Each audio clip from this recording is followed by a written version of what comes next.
పశ్చిమ గోదావరి జిల్లాలో పర్యటించారు మంత్రి నారాయణ. పాలకొల్లు పట్టణంలో జరుగుతున్న అభివృద్ధి పనులను క్షేత్రస్థాయిలో పరిశీలించారు. మంత్రి నిమ్మల రామానాయుడుతో కలిసి ప్రసిద్ధి చెందిన పురాతన రక్షిత మంచినీటి విభాగం పనితీరును అడిగి తెలుసుకున్నారు.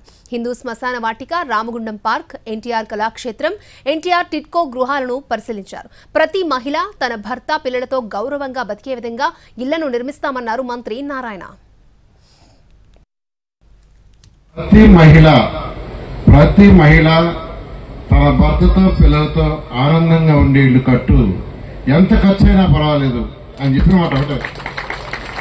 ఫైనల్ గా ఈ యొక్క కన్స్ట్రక్షన్ షీర్వాల్ టెక్నాలజీ, జనరల్ గా ఈ కన్స్ట్రక్షన్ మీరు హైదరాబాద్ లో చూస్తుంటారు. కొందరు 30 అంతస్తులు, 32 అంతస్తులు, 40 అంతస్తులు కడతారు.